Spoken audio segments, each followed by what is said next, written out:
Shalom saudara-saudara, selamat pagi. Saya sangat bersyukur sekali kepada Tuhan bahwa kita duduk sekarang di hadapan Allah, di hadapan hadiratnya Allah, dalam hadiratnya Allah, untuk kita mendengarkan suara Dia, perkataan Dia. Beberapa waktu yang lalu, bagaimana Allah menuntun kita dari satu pewahyuan kepada pewahyuan, sehingga hidupnya Allah itu menjadi jelas buat hidup kita, tidak ada yang misteri, tidak ada yang menjadi rahasia buat hidup kita. Hari ini saya akan lanjutkan lagi perkara baptisan Roh Kudus atau hidup dalam kuasa Roh Kudus. Ini sangat penting sekali. Ada banyak orang memahami dengan cara yang salah. Ada orang menginginkan juga supaya memiliki pengalaman dibaptis Roh Kudus dengan cara, dengan motivasi yang tidak tepat seperti yang Tuhan kehendaki. Ingat, baptisan Roh Kudus itu adalah rencana agungnya Allah untuk hidupnya manusia. Mari saja kita untuk berdoa kepada Tuhan. Bapa, terima kasih untuk anugerah yang Kau berikan kepada kami. Kami bisa berdiam, duduk di dalam hadirat-Mu, mendengarkan suara-Mu saja. Kami tahu bahwa Engkau adalah Allah yang selalu berkata-kata. Kami tahu bahwa pribadi-Mu adalah firman itu. Firman Allah yang hidup dan firman Allah yang bisa menjadi manusia, yaitu menjadi hidupnya kami. Kami siap saat ini. Kami ingin Tuhan sesuatu ditanamkan, hal-hal yang baru, yaitu jati diri-Mu sendiri yang ada di dalam firman yang dikerjakan oleh Roh-Mu yang kudus. Itu menjadi jati dirinya kami. Kami siap saat ini bagi Engkau. Bapa, terima kasih karena Kau membentuk hati kami. Hati yang haus, hati yang lapar. Kami menginginkan apa yang berasal daripada Engkau saja. Biarkan hidup kami sama seperti seorang bayi yang baru lahir, yang selalu ingin akan air susu yang murni, air susu ibunya yang murni dan yang rohani. Yang olehnya kami dilindungi, yang olehnya kami bertumbuh, yang olehnya kami menjadi perkasa. Terima kasih, kami bersyukur karena Engkau ingin menyalurkan hidup-Mu sendiri kepada hidup kami. Kami siap saat ini bagi Engkau Tuhan. Kami mau mendengarkan Kau berfirman tanpa batas. Biarkan Roh-Mu yang kudus membawa firman itu kepada dalam hidup kami, kepada telinga rohani kami. Kami siap untuk mendengarkannya. Dalam nama Tuhan kami, Yesus Kristus. Amin. Minggu lalu saya sampaikan kepada saudara perihal baptisan Roh Kudus. Ada banyak orang tidak memahami secara clear tentang baptisan Roh Kudus. Saya sudah bagikan pada akhir apa yang saya sampaikan pada minggu lalu. Saya katakan inti daripada, maksud saya inti esensi daripada baptisan Roh Kudus itu adalah kuasa yang nyata, kuasa ilahi yang nyata. Sehingga kita bisa bertindak yang supranatural di tempat yang natural. Jadi saudara, karena saudara memiliki Roh Kudus tanpa ukuran, tanpa batas. Bukan hanya sebatas Dia memenuhi kehidupan jiwa saudara. Bukan hanya berdampak pada hidup saudara. Bukan hanya berdampak pada apa yang selama ini menjadi problem dalam hidup saudara. Tetapi Dia melimpah keluar. Dia bekerja untuk hidup saudara. Dia memakai saudara. Jadi yang pertama saya sampaikan minggu lalu adalah berbicara tentang esensi daripada baptisan Roh Kudus, berbicara tentang kuasa ilahi yang nyata. Apa arti kuasa ilahi yang nyata? Kuasa ilahi yang nyata itu berbicara adalah berarti Dia bisa diwujudkan melalui hidup saudara dan saya. Bukan hanya dominasi miliknya Allah, tapi Dia bisa diwujudkan dalam hidup saudara. Yang kedua, esensi ataupun inti daripada baptisan Roh Kudus itu adalah tujuan Allah. Tujuan Allah dicapai, tujuan Allah digenapi. Dia akan membawa saudara kepada kehidupan yang dikehendaki oleh Allah. Dan saudara akan dipakai oleh Allah. Bukan membawa saudara kepada kehidupan yang saudara kehendaki, tapi yang Allah kehendaki. Sehingga saudara benar-benar menjadi kepanjangan tangan atau menjadi representasi perwakilan Allah yang ada di sorga, tetapi engkau hidup di bumi ini. Engkau bisa meneruskan apa yang Yesus 2000 tahun yang lalu telah lakukan dan kerjakan. Maka engkau akan meneruskannya, melanjutkannya. Bukan kau memulai sesuatu yang baru, bukan kau mencetak sesuatu yang baru.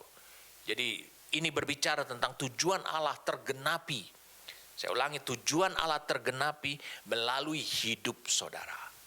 Ini dua hal yang penting yang kita tidak bisa tawar-menawar. Itu merupakan esensi daripada baptisan Roh Kudus, daripada hidup dalam kuasa Roh Kudus. Nah, saya ingin saudara untuk bisa memahami perkataan saya, pernyataan saya ini. Sorry saudara mungkin agak sulit untuk memahaminya karena nanti saya berharap suatu saat saya akan menjelaskan tentang kebenaran ini. Saudara harus bisa mencoba merenungkan bahwa kita hidup itu sebenarnya hidup di dua alam. Yang pertama adalah kita hidup di alam natural seperti ini, kita bisa makan, kita bisa minum, kita bisa melakukan apa-apa saja. Yang kita katakan adalah kita bisa hidup di dunia ini. Itu adalah kehidupan. Manusia bisa hidup. Tetapi ada lagi kehidupan yang disebut dengan kehidupan dari alam roh. Dan kehidupan alam roh itu tidak nampak, tetapi saudara dan saya juga bisa hidup di alam roh. Sementara saudara juga hidup di dalam alam natural. Berarti ada dua kehidupan. Saya ulangi, mungkin yang pertama natural itu direpresentasikan oleh yang disebut dengan dunia. Kemudian yang supranatural atau yang ilahi, kehidupan roh itu direpresentasikan yang disebut adalah kehidupan sorga. Saudara harus bisa pahami tentang kehidupan ini. Dua kehidupan ini ada dan itu bisa saudara hidup. Dan ingat, saudara bisa hidup untuk memilih dari mana saudara berasal. Dari mana saudara memulai kehidupan itu? Dari kehidupan rohani dulu, lalu kau saudara wujudkan kepada kehidupan natural. Tetapi banyak orang, dia hanya mau hidup di dalam satu alam saja. Dia merasa puas dalam hidup satu alam saja. Dengarkan pernyataan saya ini. Semua kebenaran, saya ulangi, semua kebenaran tentang kehidupan dunia, kebenaran tentang kehidupan sorgawi, atau kehidupan rohani. Semua kebenaran itu adalah paralel. Saya ingin saudara mengutip satu ayat di firman Tuhan yang diambil dalam kitab Efesus. Semua kebenaran itu adalah paralel. Saya akan bercerita sedikit, nanti saya akan sambung, kita melompat kepada apa yang saya sedang bagikan pada saudara, yaitu tentang baptisan Roh Kudus. Saya ingin kalian melihat dulu di firman Tuhan di Efesus pasal yang pertama. Efesus pasal yang pertama. Kita lihat di ayat yang ke-9.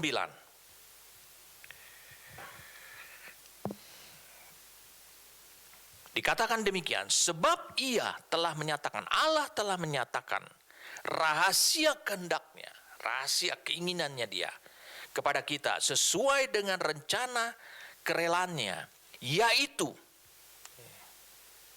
rencana kerelaan yang dari semula telah ditetapkannya di dalam Kristus. Kenapa digunakan Kristus? Kenapa tidak digunakan pribadi yang lain? Sebagai dikatakan, jadi dia menyatakan, menyingkapkan rahasianya, itu adalah sebagai persiapan kegenapan waktu. Jadi ada nanti satu waktu untuk mempersatukan di dalam Kristus. Dikatakan dalam Kristus. Sebagai kepala segala sesuatu, baik yang di sorga maupun yang di bumi. Saya jelaskan kepada saudara. Kita banyak terpesona melihat kemajuan dan terobosan-terobosan dalam kehidupan dunia. Saudara bisa bayangkan 2000 tahun yang lalu saja. Terobosan demi terobosan, jangankan 2000 tahun yang lalu. 100 tahun belakangan ini saja. Mulai dari tahun 1920-an. Saudara, kira-kira 100 tahun yang silam. Terobosan yang dilakukan, yang disebut dengan terobosan ilmu pengetahuan. Saudara bisa lihat kehidupan manusia dengan kemajuan teknologi, dengan kemajuan ilmu pengetahuan, dengan temuan-temuan, dengan pengembangan-pengembangan, dengan melakukan riset, lalu kemudian mereka melakukan pengembangan, terjadi terobosan-terobosan. Saudara bisa lihat terobosan itu terjadi dalam dunia apa? Dalam dunia kelistrikan, dalam dunia hidro atau pengairan, dalam dunia otomotif, dalam dunia transportasi, bahkan sampai kepada roket, bahkan sampai kepada berbagai bidang-bidang lain. Terjadi kemajuan, saya bisa katakan mungkin kemajuannya itu bukan lagi 100% atau 1 kali lipat atau 2 kali lipat, bahkan berpuluh-puluh kali lipat hanya dalam kurun waktu 100 tahun. Alkitab tidak bisa dilawan, ditentang. Alkitab dikatakan untuk mempersatukan yang di bumi dengan yang di sorga. Berarti terobosan-terobosan yang dialami di bumi ini, itu nanti akan dipersandingkan, disatukan dengan terobosan-terobosan yang terjadi, dengan apa yang Allah sedang kerjakan di alam roh, itu akan disatukan di bumi ini. Jadi dengan kata lain, saya mau beritahu kepada kalian yang gemar bermain HP, yang gemar bermain laptop, yang gemar bermain barang-barang teknologi, ingat, semuanya itu bukan membuat saudara kecanduan, tapi semuanya itu dipersiapkan oleh Allah. Kemajuan demi kemajuan itu dipersiapkan oleh Allah untuk suatu peristiwa di mana kedatangan Kristus yang kedua kali. Karena kedatangan Kristus yang kedua kali itu adalah mempersandingkan apapun yang di sorga, itu sudah cocok sehingga orang bisa melihat realitanya yang terjadi di bumi ini. Jadi kita harus bisa pahami, bermainlah dengan barang-barang teknologi, gadget seperti itu adalah untuk kemajuan kehidupan rohanimu, bukan untuk membuat engkau senantiasa terikat. Ini hal itu yang dilakukan, dialami, yang disebut dengan terobosan-terobosan di dunia alami. Bahkan saudara bisa lihat beberapa negara sekarang sudah membooking, orang-orang kaya dunia membooking. Mereka ingin melakukan, mereka sudah beli tiket, mereka sudah membooking untuk mereka perjalanan, melakukan tour perjalanan menuju Mars. Saya kagum waktu melihat seperti itu. Bayangkan saudaraku, lihat apapun batasan yang dilakukan di dunia ini, tetap selalu terjadi terobosan oleh manusia. Kalau begitu bagaimana ini menjadi digenapi untuk sebagai persiapan, kegenapan waktu untuk mempersatukan di dalam Kristus sebagai kepala segala sesuatu, baik yang di sorga. Jadi mempersatukan di dalam Kristus segala sesuatu, baik yang di sorga maupun yang di bumi. Bagaimana semuanya itu, kemajuan yang ada itu adalah sebenarnya untuk persiapan kedatangan Kristus yang kedua kali. Saudara bisa bayangkan bahwa orang mengirimkan orang ke bulan. Berikutnya orang mengirimkan orang ke Mars. Saudara bisa mengatakan, apakah engkau bisa memiliki kesimpulan gini, bahwa orang pada masa ini itu lebih pintar daripada orang 2000 tahun lalu? Bukan. Otak tetap otak yang sama.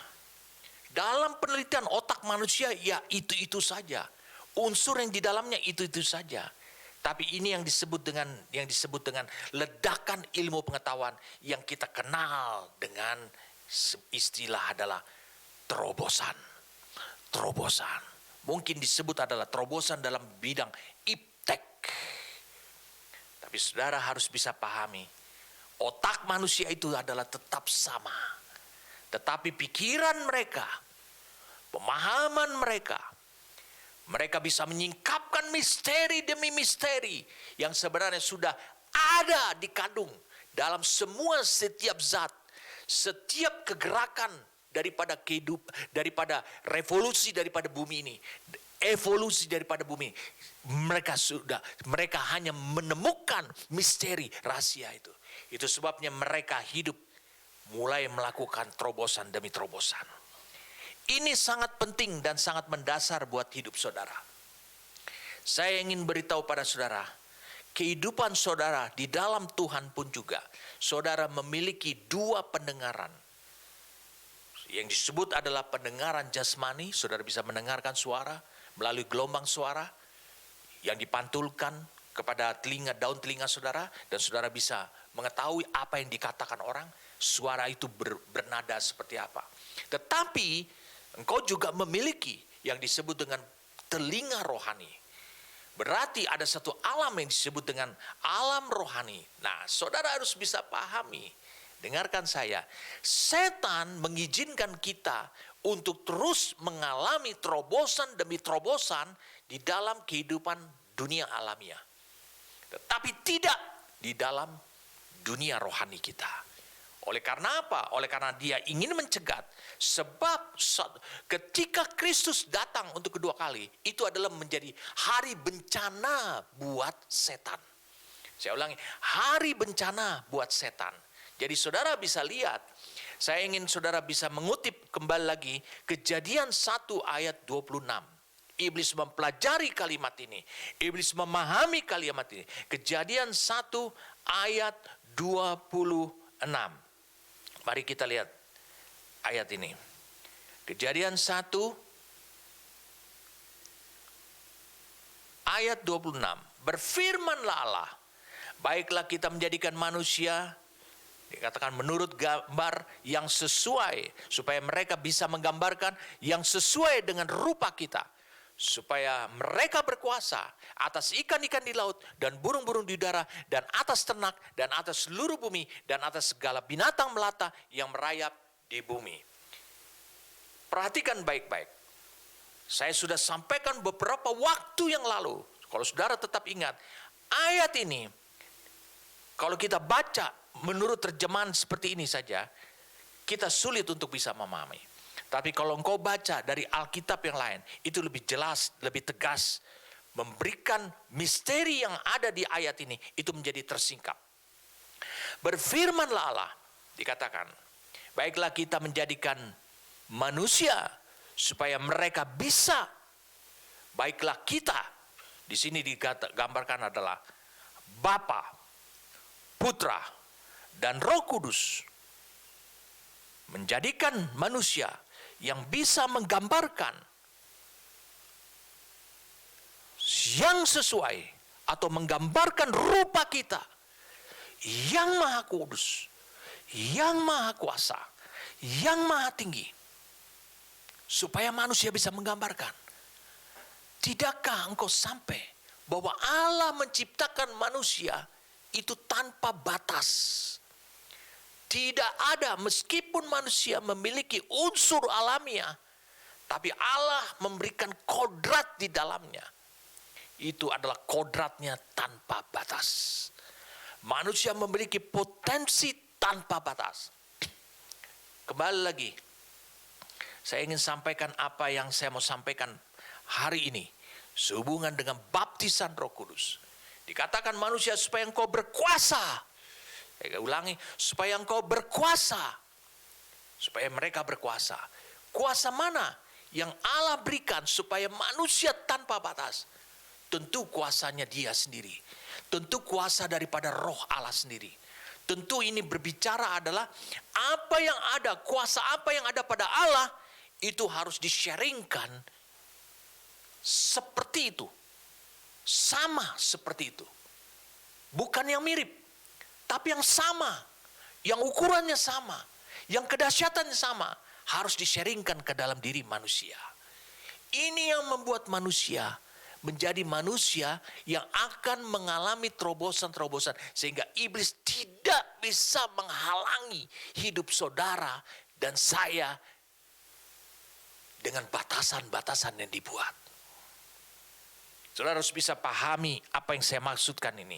Jadi saudara bisa lihat, Allah pertama kali dia membuka lebih dulu misteri. Karena apa? Karena iblis memberikan batasan buat hidup saudara. Dia membuat setiap firman, setiap apa yang sebenarnya sudah jelas, itu menjadi misteri, menjadi rahasia. Saudara tidak memahaminya. Tapi kita lihat, terobosan rohani itu telah terjadi. Kira-kira 80 tahun yang silam, terjadi kegerakan. 75 tahun yang silam, terjadi kegerakan. Terobosan ini dilakukan oleh yang disebut dengan kegerakan karismatik. Orang di mana-mana, mereka mulai berbicara tentang baptisan Roh Kudus. Tetapi kemudian saudara bisa lihat, kegerakan ini berhenti. Kembali lagi iblis menghadang kegerakan ini. Oleh karena apa? Oleh karena mereka hanya memahami bahwa salah satu tanda, saya ulangi sekali lagi, mungkin saudara tidak suka dan mendengarkan apa yang saya katakan. Salah satu tanda daripada seorang dibaptis oleh Roh Kudus, itu adalah ciri awal, yaitu engkau bisa berbahasa roh atau bahasa lidah. Hati-hati saudaraku. Ingat, saya akan bagikan kebenaran ini dengan jelas kepada saudara. Ingat, pada waktu peristiwa di Kisah Rasul pasal yang kedua. Saudara lihat di Kisah Rasul yang pada yang kedua. Sebelum terjadinya peristiwa Pentakosta, pencurahan Roh Kudus, janji Allah digenapi. Tujuan Allah, rencana Allah, Kejadian 1 ayat 26, itu mulai diwujudkan oleh manusia. Manusia diberikan kemampuan tanpa batas dan tidak tanggung-tanggung, yaitu oleh rohnya. Dan mereka yang membaca, kelompok karismatik yang membaca ulasan, penjelasan, mereka menyimpulkan, dikatakan salah satu ciri, salah satu tanda daripada orang dibaptis Roh Kudus, orang ditenggelamkan oleh kuasa Roh Kudus, adalah bahasa lidah.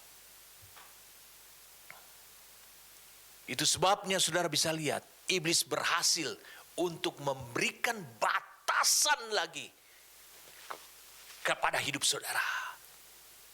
Betulkah hal seperti ini? Saudara bisa pahami dari Kisah Rasul pasal yang kedua. Yesus memerintahkan mereka, engkau harus tunggu. Apa yang perlu dibangun? Yang perlu dibangun adalah satu kesatuan. Saya ulangi, saudara harus tetap ingat. Pencurahan Roh Kudus itu membawa kepada suatu kesatuan ilahi. Nanti saya akan sampaikan, mungkin minggu depan, saya akan sampaikan kepada saudara. Ketika seluruh dunia menantikan saatnya anak-anak Allah dinyatakan, atau manifestasi daripada anak-anak Allah, Wios, itu berbicara tentang satu kesatuan dengan satu kekuatan yang dimunculkan, dan itu tidak berbicara engkau berasal dari kegerakan gereja mana, engkau berasal dari denominasi mana, engkau berasal dari bangsa mana, tetapi kegerakan itu akan serentak terjadi oleh karena ada kekuatan. Jadi salah satu persiapan daripada pencurahan Roh Kudus itu adalah suatu kesatuan yang kuat. Tidak lagi berdasarkan hal-hal yang lahiriah. Ini yang disebut dengan terobosan dalam kehidupan spiritual. Jadi saudara harus tahu, itu sebabnya saudara, saya mau beritahu pada saudara, ketika kegerakan gereja karismatik ini, kegerakan karismatik itu melanda, dan mereka membuat pemahaman demi pemahaman. Dikatakan salah satu ciri daripada engkau dipenuhi oleh Roh Kudus, engkau dibaptis, bukan dipenuhi saja, tapi dibaptis oleh Roh Kudus, adalah engkau memiliki karunia-karunia. Engkau bisa menyembuhkan orang, engkau bisa melakukan ini, engkau bisa melakukan ini. Saya mau beritahu pada saudara, apa yang saya dapat daripada Tuhan dengan kalimat ini. Kekristenan yang model seperti ini, itu telah mengirim lebih banyak orang ke neraka karena pengajaran seperti itu daripada mungkin kepercayaan yang lain. Ya, kepercayaan yang lain mereka tidak mengenal Kristus. Saudara, kekristenan yang model seperti ini, yang saya bisa katakan iblis tetap membuat misteri tentang baptisan Roh Kudus. Karena apa? Karena itu berbahaya buat kehidupan iblis. Dan saudara membagikan kebenaran itu bukan yang berasal daripada Allah sendiri. Oke. Saudara harus tahu, kita harus menerobos garis pertahanan ini. Ingat, penghakiman selalu mulai di 1 Petrus 4 ayat 17 dikatakan, penghakiman akan dimulai tidak dari tempat yang lain, tidak dari kepercayaan yang lain. Penghakiman dikatakan bukan, saya katakan bukan pengadilan, tapi penghakiman dimulai, berarti menjatuhkan vonis, dimulai dari rumah Tuhan. Dimulai dari hidup saudara. Saya mau beritahu pada saudaraku, saya ada hadir dalam hidup saudara adalah untuk meluruskan apa yang menjadi misteri, apa yang selama ini kita salah, saudara salah dalam melangkah, dalam memahami, saudara akan dibebaskan oleh Tuhan. Saya mengajak untuk kita kembali lagi. Betulkah statement yang mengatakan demikian? Kalau engkau tidak mengalami terobosan dalam titik spiritual ini, lupakan saja bahwa engkau ada dalam tujuannya Allah. Saya mengajak kita untuk bisa melihat Lukas pasal yang ketiga. Lukas pasal yang ketiga.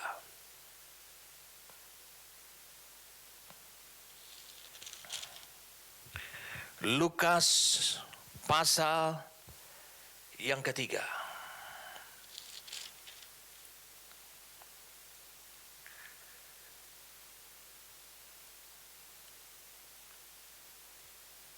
Mulai dari ayat 21, ketika seluruh orang banyak itu telah dibaptis, dan ketika Yesus juga dibaptis air, dan sedang berdoa, terbukalah langit. Surga terbuka karena pribadi Yesus, bukan karena orang-orang. Dan turunlah Roh Kudus dalam rupa burung merpati ke atasnya. Dan terdengarlah suara dari langit. Engkaulah anakku yang kukasihi, kepadamulah aku berkenan. Engkaulah anakku. Digunakan kata uios. Ketika Yesus memulai pekerjaannya, ia berumur kira-kira 30 tahun. Dan menurut anggapan orang, ia adalah anak Yusuf, anak Eli. Pasal 4. Yesus yang penuh dengan Roh Kudus kembali dari sungai Yordan, lalu dibawa oleh Roh Kudus ke padang gurun. Dan kita tahu cerita selanjutnya, dia dicobai oleh iblis. Ayat pertama ini dalam Amplified Bible itu dikatakan adalah Yesus itu penuh dengan Roh Kudus, tapi juga dikendalikan oleh Roh Kudus. Kemudian dikatakan dipimpin oleh Roh Kudus. Saya ulangi perlahan-lahan. Penuh Roh Kudus. Berarti seluruh hidupnya betul-betul ada Roh Kudus terlihat.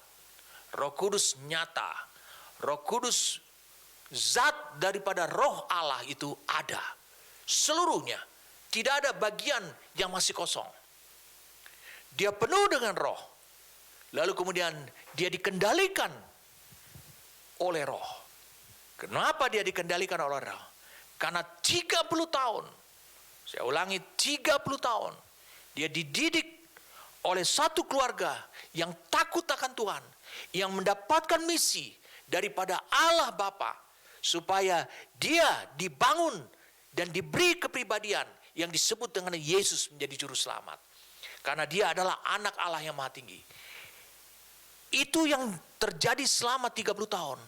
Makanya selama 30 tahun, selama berjalan mulai dari umur 12 tahun, ketika dia ditemukan sedang berdiskusi dengan alim ulama, berdiskusi dengan para doktor di Yerusalem. Ketika ayah dan ibunya mencari dia beberapa hari, ingat saya mau beritahu, dia sudah terbiasa untuk memakai kehendak jiwanya dia. Saya ulangi, dia memakai kehendak jiwa dia Untuk apa? Untuk melakukan kehendak Allah. Sehingga kata dikendalikan bukan berarti ini adalah menyalahi hukum kerja Allah. Bahwa manusia diciptakan sebagai makhluk dengan kehendak bebas. Tetapi kehendak bebasnya Yesus sekarang telah terbukti.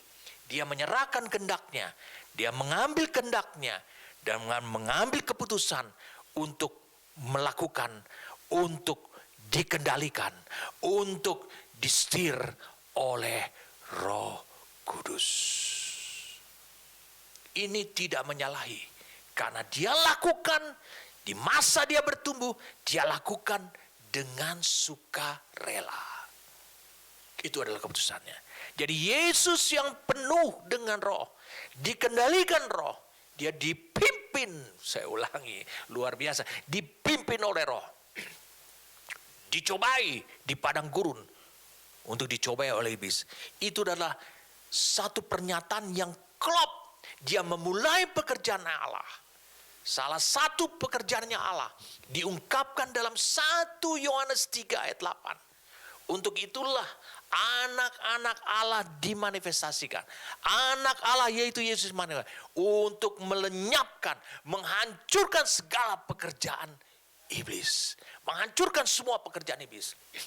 Kisah Rasul 10 ayat 38 ditegaskan kepada saudara. Saudara bisa baca ayatnya dalam tayangan ini.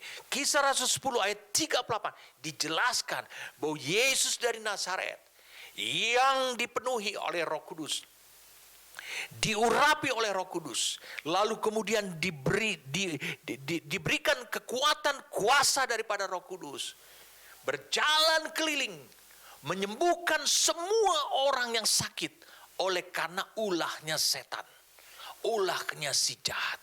Saudara bisa baca ayatnya, saya kutip, saya tayangkan kepada saudara di sini supaya saudara jelas. Berarti dia benar seperti Lukas 3 ayat 23. Ketika Yesus memulai pekerjaannya, dia harus menunjukkan bahwa pekerjaan Bapa, pekerjaan yang harus dia selesaikan itu, salah satu pekerjaannya itu adalah menghancurkan semua pekerjaan iblis, menghentikan semua pekerjaan iblis, membalikkan semua pekerjaan iblis. Semuanya itu harus dimulai dalam kondisi hidupnya, dalam keadaan dirinya harus dipenuhi oleh Roh Kudus, harus dikendalikan oleh Roh Kudus, dan harus juga dipimpin hidupnya oleh Roh Kudus. Oh, luar biasa saudara. Saya sulit untuk menghentikan kalau saya ingin menjelaskan itu. Itu sebabnya saudara, sangat penting sekali buat hidup saudara. Perhatikan baik-baik. Apakah Yesus, ya, mari kita baca sekarang ayat 14. Apakah ini yang disebut dengan dibaptis dengan Roh Kudus? Sebagai bukti dibaptis dengan Roh Kudus. Sebagai bukti bahwa engkau ditenggelamkan dalam kuasa Roh Kudus. Mari kita lihat sekarang ayat 14 Lukas pasal 4.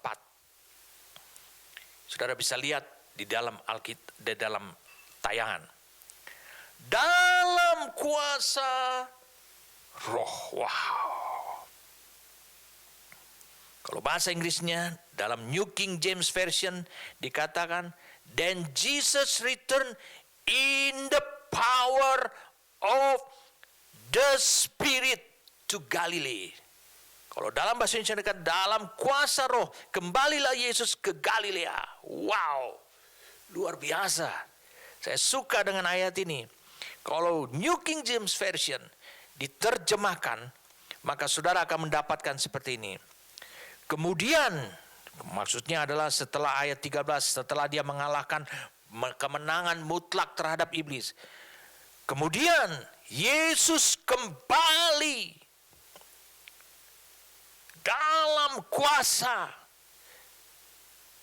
Roh Allah atau Roh Kudus ke Galilea. Wah, ada apa di Galilea? Dia memulai pekerjaan yang lain. Dia mulai menyelesaikan pekerjaan Bapa yang lain. Luar biasa apa yang dialami oleh Yesus. Saya mau tanya pada saudara, berarti Yesus membuktikan melalui pengalamannya. Dia mengalami kemenangan mutlak terhadap iblis. Saya ulang, dia mengalami kemenangan mutlak terhadap iblis. Kemenangan telak terhadap iblis.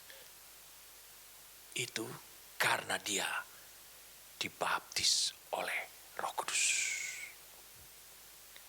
Salah satu kalimat yang kita uraikan dari kata dibaptis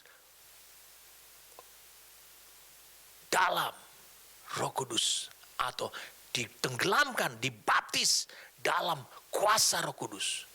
Kalimat yang kita pakai itu adalah berarti engkau telah dipenuhi, dikendalikan, dan dipimpin oleh Roh secara mutlak.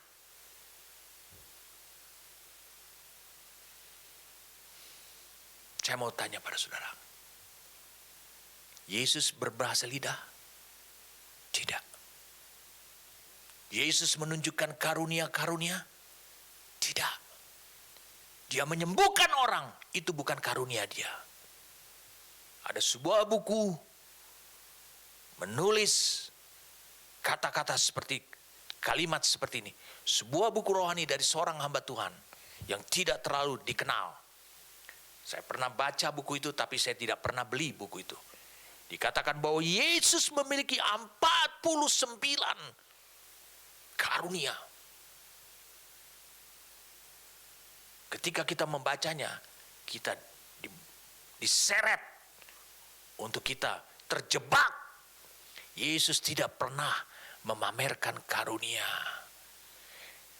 Minggu yang lalu atau 2 minggu yang lalu saya sudah sampaikan, Yesus hidup dalam ketaatan penuh. Itu sebabnya Roh Allah bebas bergerak dalam dirinya. Mengapa Yesus menyembuhkan orang? Itu misi Bapa. Bukan itu karena karunia. Dengan karunia, engkau tidak akan pernah bisa melawan setan. Engkau akan kalah. Dengan bahasa lidah, engkau akan kalah melawan setan. Kalau begitu, bagaimana, apa yang terjadi? Mengapa kegerakan karismatik, mengapa kegerakan Pentakosta itu akhirnya berlabuh pada satu stasiun, suatu dermaga keberangkatan yang disebut dengan baptisan Roh Kudus? Adalah cirinya adalah kau berbahasa lidah. Itu sebabnya banyak orang depresi, mencoba untuk berbahasa lidah, berbahasa roh, tapi akhirnya tidak karu-karuan. Jadi dengarkan banyak. Itu adalah pengajaran yang membuat kita terbatas. Dengarkan saya, saudara nggak perlu diyakinkan. Paulus tidak pernah berbahasa roh, tapi dia bisa berbahasa roh. Dia tahu tempatnya. Yesus tidak pernah berbahasa roh, karena bagi dia dibaptis Roh Kudus jauh lebih. Jadi saudara harus mendapatkan yang lebih lagi. Sorry, kalau begitu pemahaman yang salah di Kisah Rasul pasal yang kedua. Saya ulangi, Kisah Rasul pasal yang kedua. Kita perlu clearkan ini. Karena dari sinilah letaknya, awalnya pemahaman itu salah. Saya ajak kalian untuk bisa melihat Kisah Rasul pasal yang kedua. Kisah Rasul pasal yang kedua. Supaya kita lebih jelas, lebih clear lagi.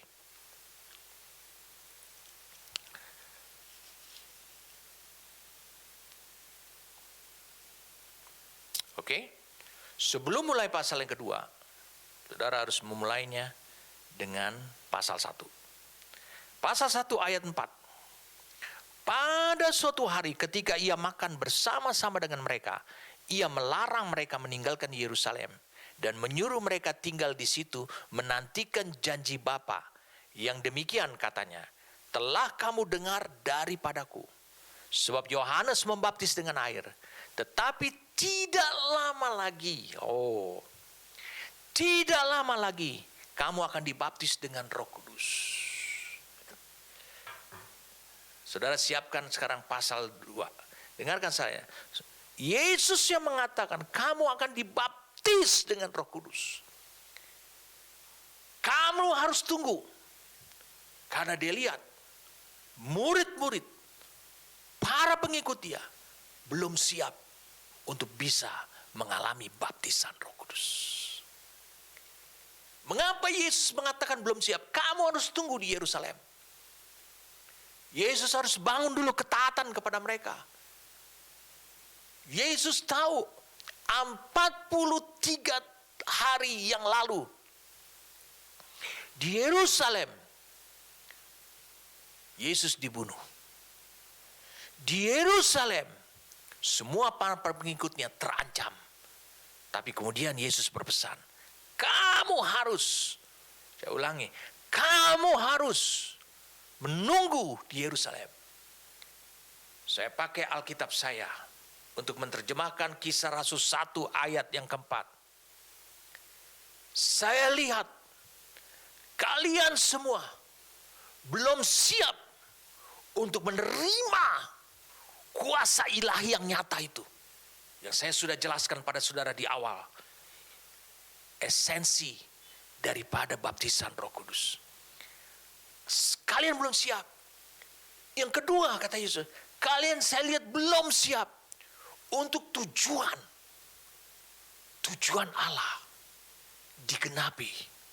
Kalian belum siap. Kenapa? Pertama kali Roh Allah menghampiri hidup saudara. Pertama kali Roh Allah mendatangi hidup saudara. Dia harus menyingkirkan lebih dahulu kekuatan daripada neraka yang ada dalam hidup saudara. Saudara tahu apa itu? Ketakutan. Gabriel datang kepada Maria. Maria, jangan takut. Sebab kau akan hamil, itu adalah perbuatannya Allah. Amin. Roh Allah selalu bisa mengenali apa problem paling awal yang membuat saudara sulit untuk melangkah. Saudara tahu mengapa Petrus menyangkal Yesus? Karena takut. Mengapa murid-muridnya kabur? Karena takut. Mengapa murid-muridnya, ada muridnya seperti Thomas, tidak percaya? Karena takut. Jadi aspek spiritual ini, itu harus dihantam lebih dulu. Allah harus membereskan. Itu sebabnya Yesus berkata kalian harus kumpul. Berapa jumlah kalian? Ada 500, tapi rupanya yang hadir setelah diabsensi hanya 120 orang. Dia katakan meskipun Yerusalem ini tempat bencana, saudara bisa lihat setelah mereka dipenuhi Roh Kudus, Petrus sang penakut di kota Yerusalem jadi bangkit. Bahkan dia rela di penjara, hidup dari penjara demi penjara tanpa merasakan takut. Dan dia yang berkata, kita harus lebih taat kepada Allah daripada kepada manusia. Oh, luar biasa. Tidak ada lagi unsur neraka dalam hidupnya. Ini sangat penting buat saudara. Yesus menyuruh mereka untuk menghilangkan, kalian harus berkumpul bersama. Karena aku melihat kalian belum siap untuk kuasa yang real ini. Kuasa ilahi yang nyata ini. Kalian belum siap untuk tujuan Allah digenapi melalui hidup kalian. Itu sebabnya Yesus mengatakan kalian harus tunggu di sini. Karena kalian belum siap sama sekali. Ada banyak orang dia menginginkan dibaptis oleh Roh Kudus. Dia nggak mengerti tujuannya apa. Dia berpikir bahwa itu adalah seperti suatu lompatan kehidupan rohani saja. Memang betul itu lompatan kehidupan rohani, tetapi adalah lompatan saudara mengalami terobosan rohani sehingga saudara lebih mudah lagi untuk menggenapkan rencana Allah. Bagaimana kita bisa memahami dengan benar tentang baptisan Roh Kudus ini? Yaitu sangat penting sekali engkau mendapatkan pewahyuan dari kuasanya Allah. Saya ulangi sekali lagi, bagaimana saudara mendapatkan pengajaran ataupun kebenaran yang benar tentang baptisan Roh Kudus ini supaya saudara tidak bisa salah, adalah saudara harus memahami yang disebut dengan pewahyuan kuasa Allah. Karena baptisan Roh Kudus berbicara tentang kuasa Allah. Lalu bagaimana pewahyuan kuasa Allah itu tersingkap? Bagaimana dia tidak lagi menjadi misteri, sehingga betul-betul pewahyuan itu menjadi hidup pengalaman. Saudara harus mengalaminya. Dari pengalaman itulah seluruh pewahyuan itu clear buat saudara. Jadi saudara harus benar-benar bisa mengalami terobosan demi terobosan. Kita kembali lagi. Kisah Rasul 1 ayat 4 dan 5 tadi, Yesus mengatakan kalian belum siap. Kalau begitu kalian harus kumpul. Dan mereka hidup dalam ketaatan. Langkah kedua, setelah ketakutan dilenyapkan, mereka hidup dalam ketaatan. Mereka hidup dalam kesatuan. Ingat saudara, kesatuan mereka mulai terbangun adalah kesatuan ilahi. Mengapa? Karena pemimpin mereka, yaitu selama ini adalah Yesus, tidak lagi ada secara fisik di tengah-tengah mereka, tapi sudah diangkat ke sorga. Kesatuan seperti inilah adalah kesatuan ilahi. Kemudian apa yang terjadi? Mari kita baca sekarang Kisah Rasul yang kedua. Ketika tiba hari Pentakosta, saya juga sedang menyiapkan, saya akan menyiapkan Alkitab Amplified Bible Classic. Amplified Bible Classic. Saya siapkan.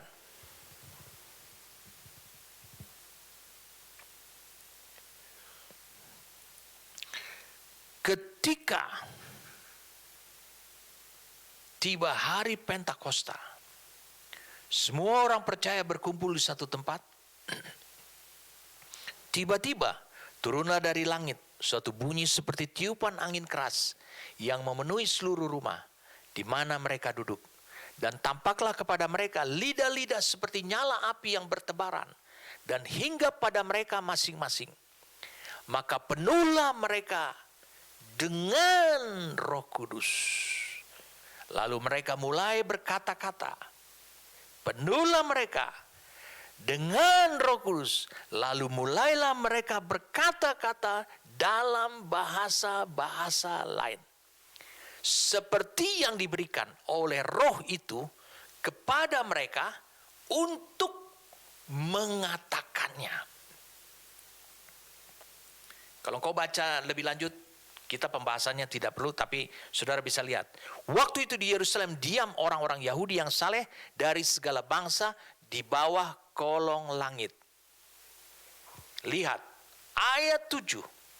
Mereka semua tercengang-cengang dan heran, lalu berkata, bukankah mereka semua yang berkata-kata itu orang Galilea? Bagaimana mungkin kita masing-masing mendengar mereka berkata-kata dalam bahasa kita sendiri, yaitu bahasa yang kita pakai di negeri asal kita. Mereka orang apa? Kita orang Partia, Media, Elam, Mesopotamia, Yudea, Kapadokia, Pontus, Asia, Frigia, Pamfilia, Mesir, daerah-daerah Libya, Afrika. Ya, Mesir, Afrika, yang berdekatan dengan Kirene, pendatang-pendatang dari Roma, baik orang Yahudi maupun penganut agama Yahudi, orang Kreta dan orang Arab. Kita mendengar mereka berkata-kata dalam bahasa kita sendiri tentang perbuatan-perbuatan besar yang dilakukan oleh Allah. Saudara bisa lihat bangsa-bangsa yang berkumpul pada saat itu mulai dijamah oleh kehidupan mereka. Siapa yang berbuat itu? Roh Kudus yang memenuhi mereka kah? Tidak. Lebih daripada itu, membaptis mereka. Lihat ayat 4-nya. Dengarkan supaya saudara clear untuk memahaminya. And they were all filled. Arti kata Mereka dipenuhi. Diffuse. Difusi itu apa ya? Saya coba cari bahasa yang baik. Diffuse.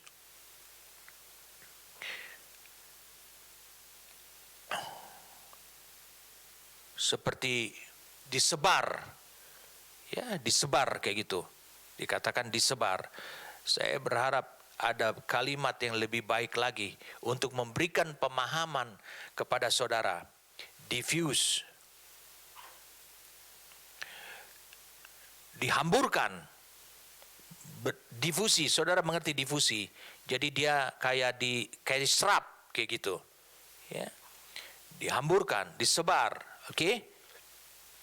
Mari kita lihat dalam Amplified Bible. And they were all filled. Dan mereka semua dipenuhi. Dikatakan diffuse. Disebar. Throughout their soul. Melalui jiwa mereka. Bukan roh. With. Dengan the Holy Spirit. And began to speak in other. In different foreign language. Tongues. As the Spirit kept giving them clear and loud expression in each tongue in appropriate words. Boleh saya terjemahkan bebas? Oke, sudah siap. Dan mereka semua dipenuhi melalui apa? Melalui pekerjaan daripada Roh Kudus yang disebar, menyebar sampai kepada jiwa mereka. Berarti tentu dong menyentuh kehendak mereka. Oke? Ingat itu, menyentuh kehendak mereka. Dengan Roh Kudus yang menyebar itu. Dan mulai memperkatakan bahasa yang lain.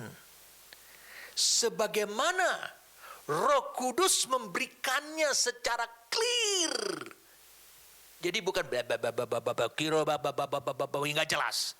Tapi bahasa sehingga orang lain yang tidak dipenuhi Roh Kudus, yang mungkin belum lahir baru, yang mungkin belum kenal Tuhan. Ketika kita menggunakan bahasanya, misalnya bahasa Arab, bahasa Midian, maka mereka mengerti.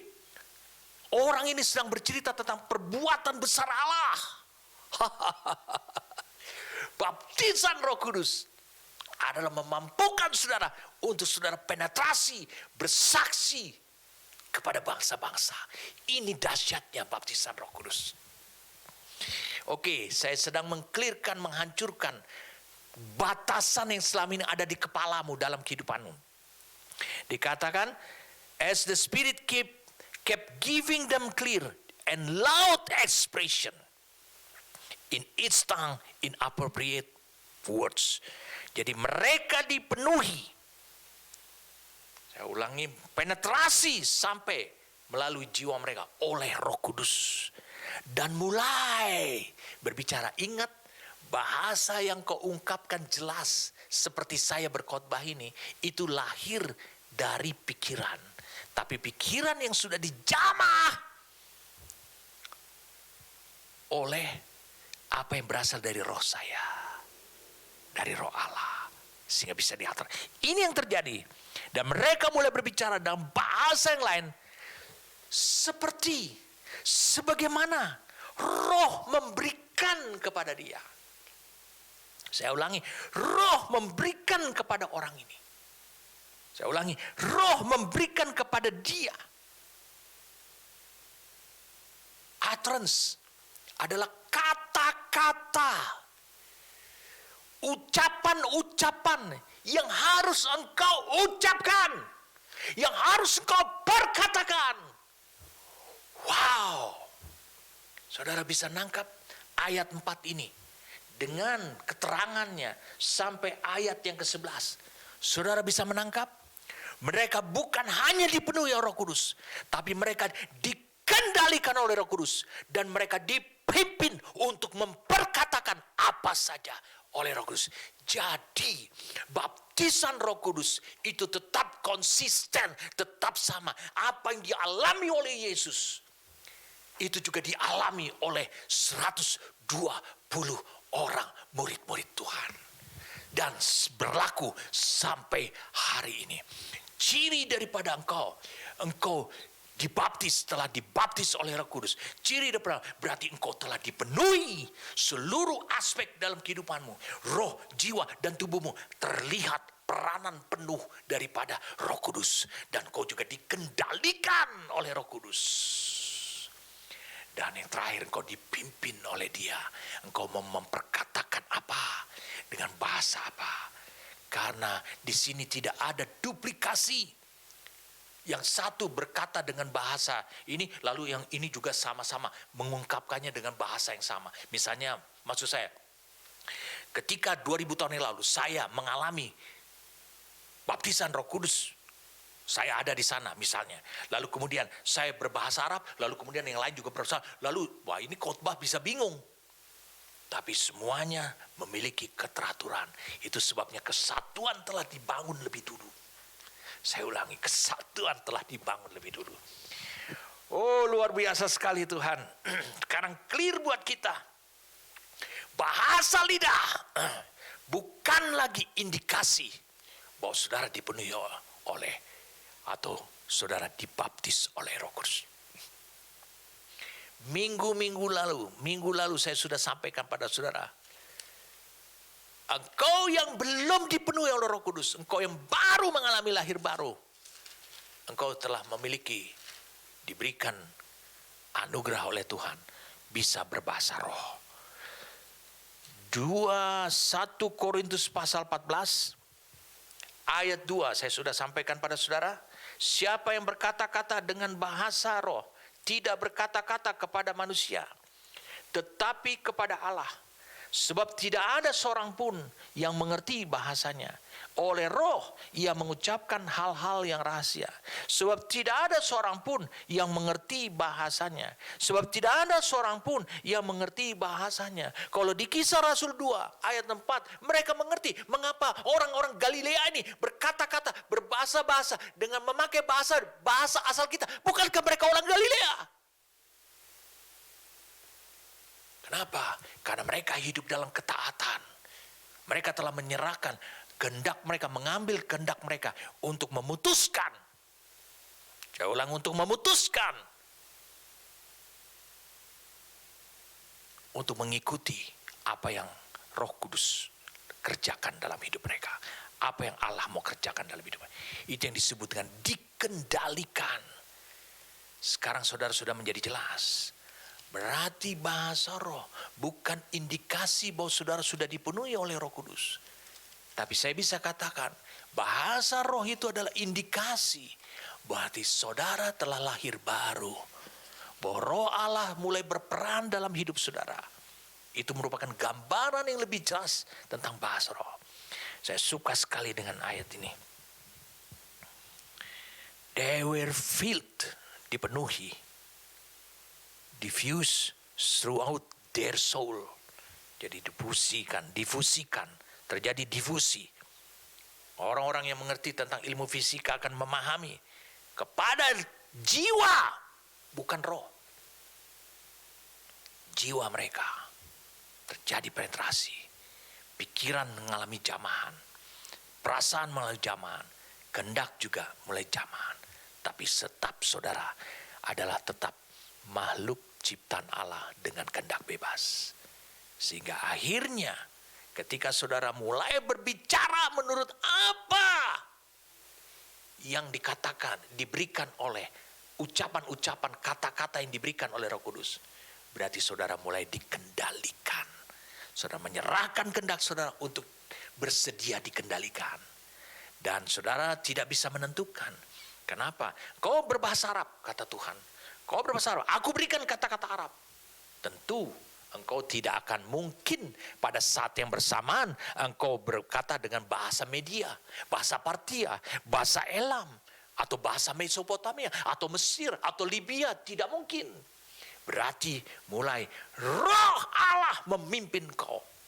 supaya terjadilah, tercapailah, tergenapilah, tercapailah tujuan Allah bangsa-bangsa. Begitu caranya engkau akan dipakai oleh Tuhan. Saya ulangi sekali lagi, kuasa yang nyata, esensi daripada baptisan Roh Kudus, kuasa yang nyata, terlihat. Kuasa yang nyata itu bukan hanya bekerja di dalam diri manusia yang 120 orang ini, tapi dia mulai bekerja di luar. Jamaah yang lain, mereka terheran dengan kata lain ini. Bukankah mereka semua yang berkata-kata itu orang Galilea? Dia bilang begini, saya suka sekali ayat ini. Mari saudara, kita lihat sama-sama. Saya suka sekali ayat ini. Bagaimana mungkin, katanya. Bagaimana? Bahasa Amplified Classic Bible juga dengar. Then how is it that we hear? Bagaimana? Bagaimana mungkin? Siapa yang bisa mengerjakan itu?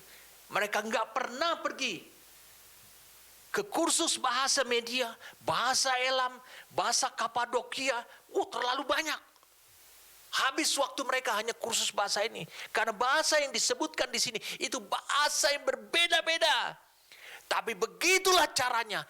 Allah dengan Roh Kudus membaptis diri saudara untuk menjamah bangsa-bangsa lain belum kenal Tuhan, bangsa mendalam kegelapan. Meskipun mereka datang ke sana untuk beribadah, mereka sebagai orang saleh, tetapi kegelapan itu masih menutupi hidup mereka. Dan Allah mengasihi mereka. Dia memakai hidup saudara sekarang untuk menjamah mereka. Karena itu sediakan dirimu untuk engkau benar-benar dibaptis, mengalami kuasa daripada Roh Kudus itu. Amin. Wow. Lihat kalimat ayat 13-nya. Tapi orang lain yang bukan mereka menyindir, meledek. Mereka sedang mabuk oleh anggur manis.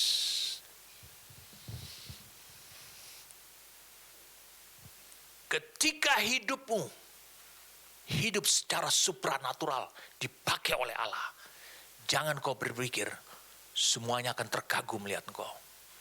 Akan ada tantangan. Kenapa? Itu yang membuktikan manifestasi daripada iblis terlihat selama ini. Amin. Ketika kuasa Allah nyata di dalam hidupmu, karena kau mempersiapkan, kau telah siap bagi Allah. Kau telah ready bagi Allah. Ketika itu, engkau belum bisa melihat iblis membangun benteng di mana-mana saja. Kau belum bisa. Tetapi ketika engkau sudah siap, dan ketika engkau mulai ditenggelamkan, dibaptis oleh kuasa Roh Kudus. Apa arti dibaptis Roh Kudus? Engkau memiliki Roh Kudus tanpa batas. Bukan hanya sekedar memenuhi engkau. Bukan hanya sekedar mengendalikan hidupmu. Tapi memimpin kau. Itu kau dibaptis oleh Roh Kudus. Baru akan nampak nyata. Iblis ada di mana saja. Mengapa saya berani mengatakan ini? Ini yang dialami oleh Yesus. Ketika Yesus telah menggenapkan firman Allah. Dan Allah telah memberikan konfirmasi di Sungai Yordan. Bahwa dia adalah anak Allah. Dia dipimpin oleh Roh Kudus. Dia dipenuhi oleh Roh Kudus. Dikendalikan oleh Roh Kudus.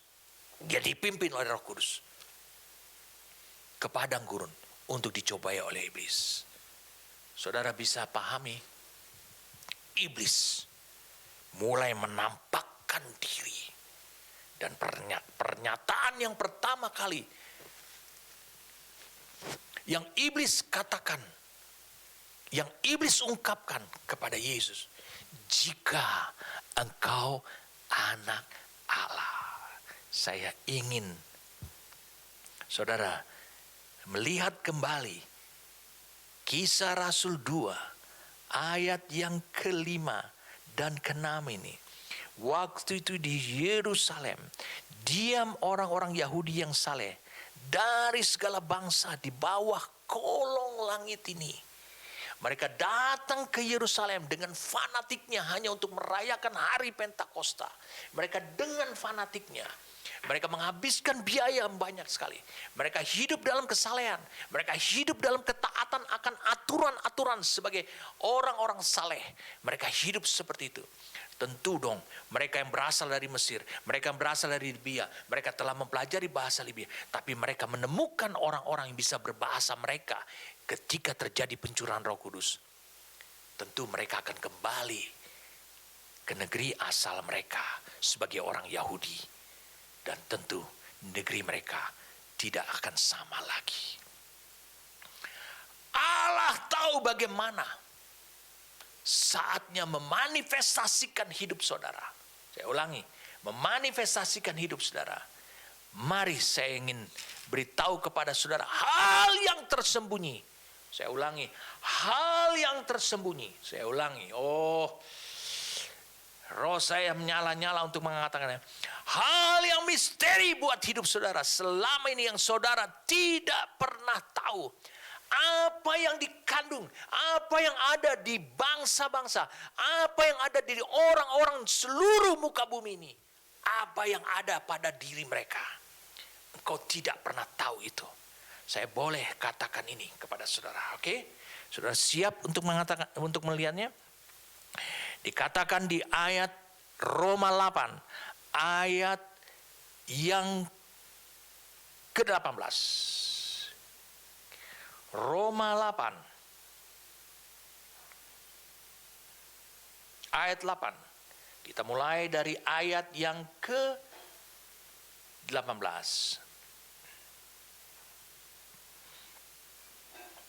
Sebab aku yakin bahwa penderitaan zaman sekarang ini tidak dapat dibandingkan dengan kemuliaan yang akan dinyatakan kepada kita. Bukan kepada kita, dari dalam kita. Saya ulangi, dari dalam kita kemuliaan. Dengarkan saya, dari dalam diri kita. Sebab dengan sangat rindu atau sangat berharap, seluruh makhluk, bukan hanya manusia, binatang, semua makhluk, menantikan saat anak-anak Allah dinyatakan. Kalau kau baca dalam bahasa Amplified Bible, klasik ini, but what of that? For I consider, kalau consider itu mempertimbangkan, that the suffering, yaitu pengorbanan, penderitaan of this present time, saat hidupmu, this present life, are not worth, adalah tidak bernilai. Being compared with the glory, kalau dibandingkan dengan kemuliaan, that is about to be revealed, yang sedang dinyatakan. To us, dan kepada kita, to us and in us. And for us. Kepada kita, menuju kepada kita. Dinyatakan menuju kepada kita, di dalam kita, dan untuk kita. And convert on us. Mungkin saya harus cari apa sebenarnya arti convert. Convert.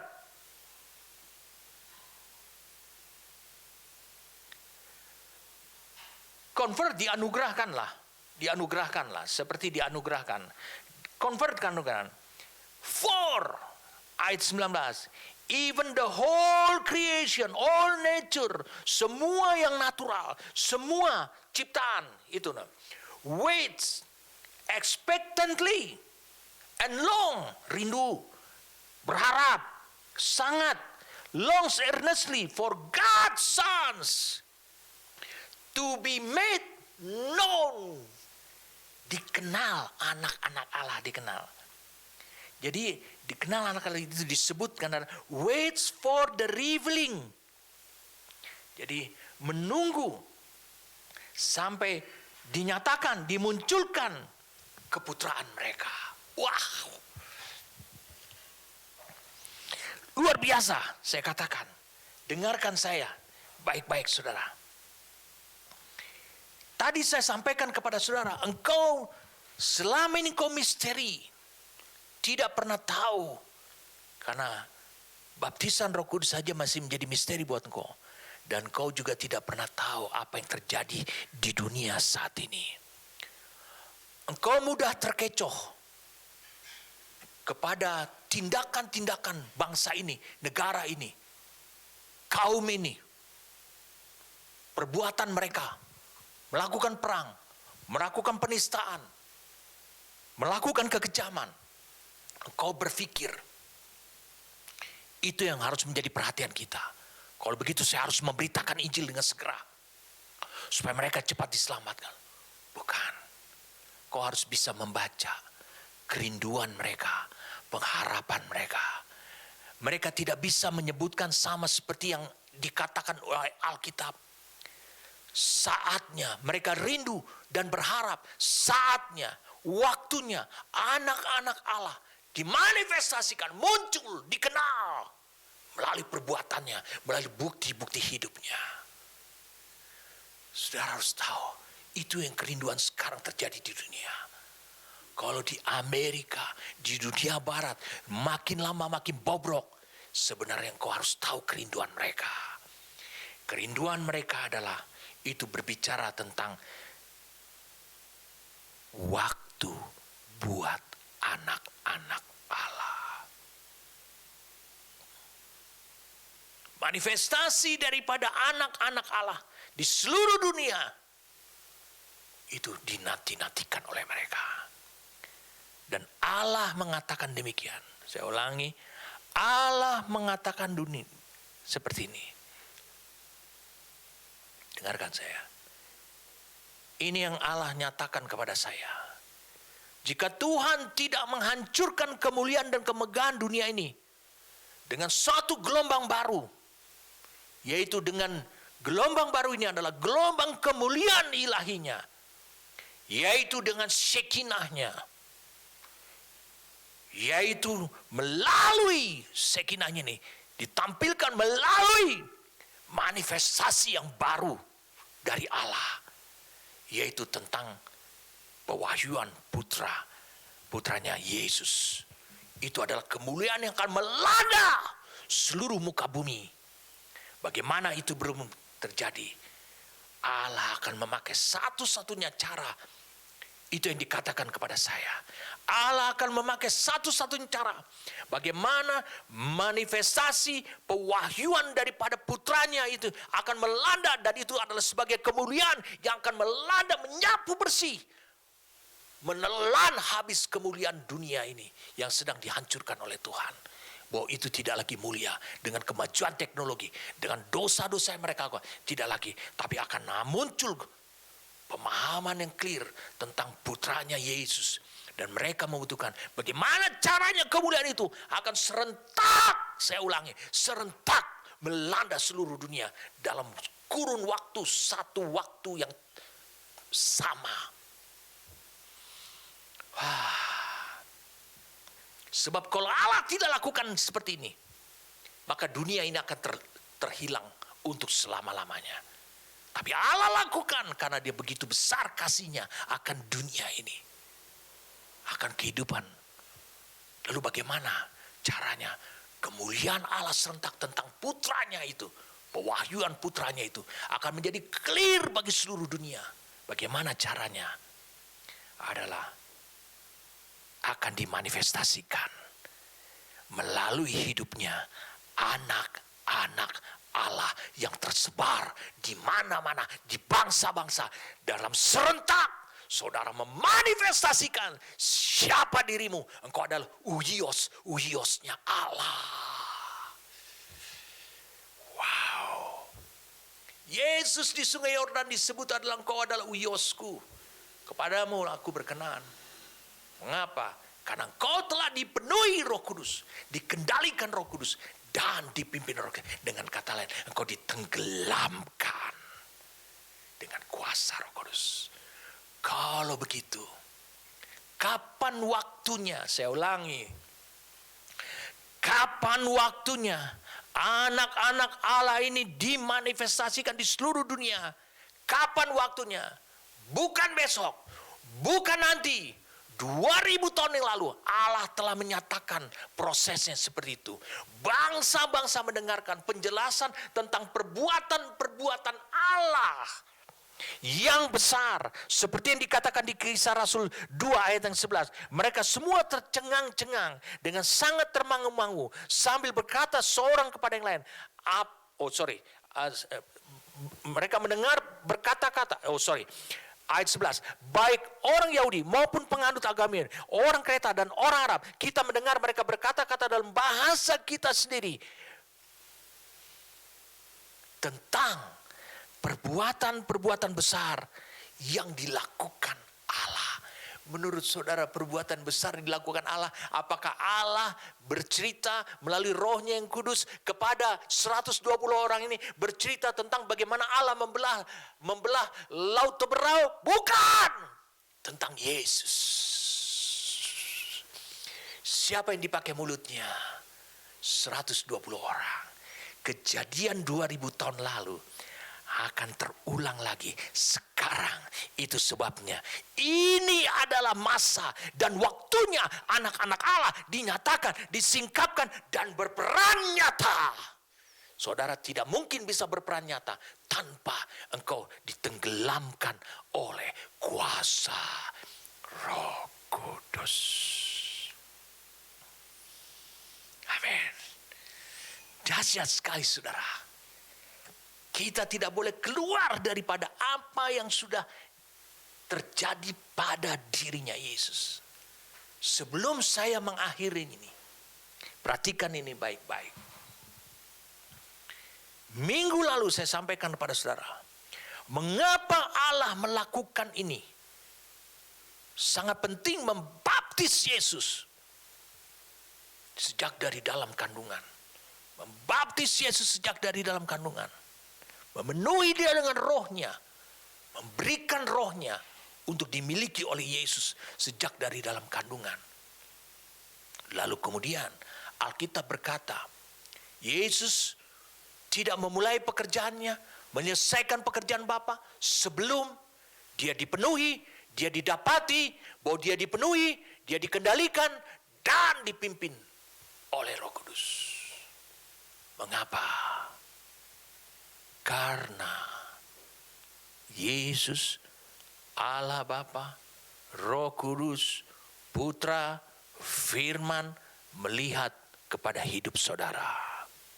Itu sebabnya apa yang akan dikerjakan oleh Allah. Roh Kudus yang sama, yang telah memenuhi diri Yesus, yang telah mengendalikan hidupnya Yesus, yang telah memimpin hidupnya Yesus, yang telah menenggelamkan seluruh tingkah lakunya Yesus, perbuatannya Yesus di dalam kuasa tanpa batas, tanpa ukuran. Hidupnya Yesus, menenggelamkan hidupnya Yesus. Maka Roh Kudus yang sama juga akan berbuat yang sama kepada hidup saudara. Inilah sekarang waktu yang kedua kalinya Allah menanti-nantikan. Saatnya sorak-sorai bagi sorga. Allah memiliki harapan. Dunia akan bertambah baik. Dunia, kebenaran itu adalah, semua kebenaran adalah paralel. Bahwa dunia, apa yang terjadi di dunia akan dipersatukan dengan apa yang berasal daripada sorga. Sampai kepada titik waktunya. Sampai pada waktu dikatakan di Efesus 1 tadi. Sampai pada waktu penggenapannya. Kegenapan waktunya. Mempersatukan yang di sorga dan di bumi. Allah punya pengharapan. Bagaimana pengharapan itu bisa terwujud? Dia melihat hidup saudara. Kalau begitu, Yesus yang telah memulainya, Yesus yang telah dibaptis, Yesus yang telah dipenuhi Roh Kudus, dikendalikan oleh Roh Kudus, dipimpin oleh Roh Kudus, melakukan banyak mujizat oleh karena kuasa Roh Kudus, dan melakukan banyak hal yang supranatural oleh karena Roh Kudus. Maka Roh Kudus yang sama, Bapa berjanji akan dicurahkan pada hidup saudara. Saya katakan Roh Kudus yang sama. Dan saudara harus memiliki pengalaman yang sama. Maka akan terbuka lebar pewahyuan tentang baptisan Roh Kudus, tentang kuasa Allah itu. Karena saudara juga mengalami. Berarti pengalaman saudara yang dahsyat bukan karena menyembuhkan banyak orang saja. Pengalaman saudara yang mengatakan, yang mengkonfirmasi bahwa saudara telah dibaptis bukan hanya oleh karena engkau membangkitkan orang mati saja, tetapi pengalaman itu engkau sendiri bisa rasakan bagaimana seluruh aspek hidupmu dipenuhi oleh Dia, bagaimana kehendakmu sekarang dipegang, dikendalikan oleh Roh Kudus, dan bagaimana Dia memimpin kau sampai kepada keoptimisan, kecerahan, kepastian, keyakinan bahwa engkau akan sampai pada tujuan Allah, bahwa engkau akan menggenapi Allah, menggenapi rencana Allah itu. Ini yang disebut dengan pengalaman baptisan Roh Kudus. Lupakanlah bahwa indikasi daripada dibaptis Roh Kudus itu adalah karunia-karunia. Jadi saudara tahu, sekarang waktunya untuk apa? Sekarang waktunya adalah waktunya anak-anak Allah dinyatakan, disingkapkan, dan berperan nyata bagi dunia. Saya katakan bagi dunia, ini adalah waktunya. Saya akan berdoa buat saudara, supaya saudara benar-benar disiapkan oleh Allah. Saudara bersiap atas kehidupanmu. Sama seperti Yesus mengatakan, kalian harus tinggal di Yerusalem. Masih banyak ketakutan. Kalian belum siap untuk rencana Allah, tujuan Allah, untuk kuasa yang nyata, untuk tujuan Allah.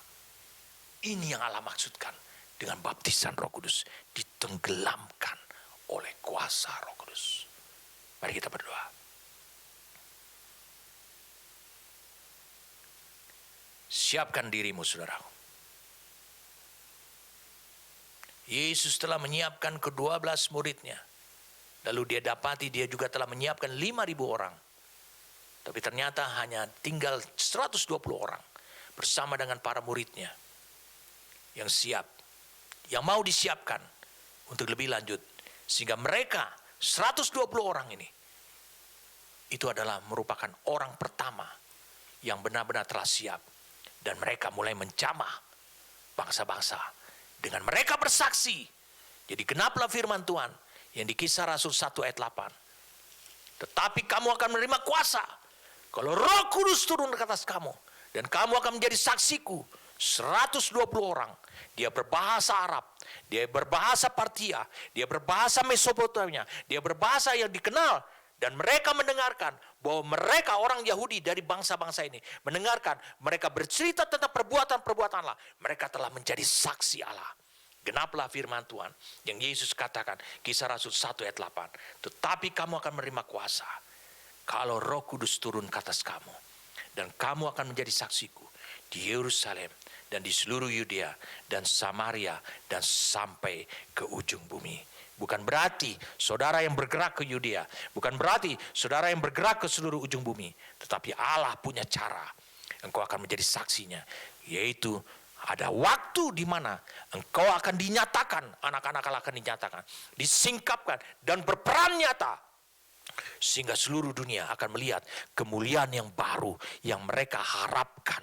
Itu adalah kemuliaan yang ilahi, kemuliaan yang kekal. Bapa, hamba berdoa pada saat ini. Hamba berdoa untuk mereka yang disiapkan oleh Engkau sendiri. Hari ini melalui firman-Mu, mereka benar-benar telah lebih siap lagi. Hamba berdoa supaya menghilangkan roh ketakutan, roh kekhawatiran, roh depresi, tekanan saat ini dalam nama Yesus. Saat ini hamba berdoa supaya itu terlenyap. Dan dengarkanlah, Allah memberitahu satu misteri dalam hidupmu saat ini, dan biarlah engkau saat ini tertanam dalam hati sanubarimu. Seluruh dunia menantikan waktumu sebagai anak-anak Allah untuk menyatakan dirinya. Sama seperti peristiwa Kisah Rasul 2. Mereka menanti-nantikan. Itu sebabnya siapkanlah dirimu, sehingga engkau benar-benar memiliki pengalaman dibaptis oleh Roh Kudus, yaitu dipenuhi seluruh aspek hidupmu, dipenuhi seluruh kehidupanmu, lalu dikendalikan oleh Rohnya dan dipimpin oleh Rohnya kemana saja. Bukan kau yang membawa dirimu. Hamba berdoa pada saat ini, terimalah saat ini persiapan daripada Allah. Dia memberikan firman yang kuat, Dia memberikan firman yang hidup. Terimalah saat ini, sehingga seluruh kehidupanmu tidak ada satupun aspek yang kosong, yang tidak ada peranan daripada Roh-Mu yang kudus, Rohnya yang kudus. Saat ini terimalah dengan penuh keberanian, bahwa apa yang Allah janjikan itu tetap berlaku. Allah tidak melihat kepribadianmu. Saya berdoa saat ini, Allah tidak melihat kepribadianmu, tapi Allah selalu berpegang kepada apa yang Dia bisa perbuat terhadap hidup saudara. Karena saudara telah lahir baru. Dan saudara, Dia menginginkan bahwa saudara itu disebut uyos-uyosnya, anak-anak Allah. Terimalah saat ini juga. Bapa, terima kasih untuk anugerah yang Kau sampaikan kepada kami. Terima kasih untuk pewahyuan. Terima kasih untuk pengertian. Terima kasih untuk tembok batasan itu dihancurkan, sehingga kami bisa mengalami terobosan rohani. Kami bisa melompat untuk menggenapkan rencana-Mu, apa yang Kau firmankan. Kami siap saat ini bagi Engkau. Terima kasih untuk anugerah yang Kau berikan kepada kami. Terima kasih untuk firman yang dibawa oleh Roh-Mu yang kudus. Terima kasih karena Kau menyingkapkan yang buat diri kami. Kami bersyukur padamu dalam nama Tuhan kami Yesus Kristus. Kita katakan sama-sama, amin.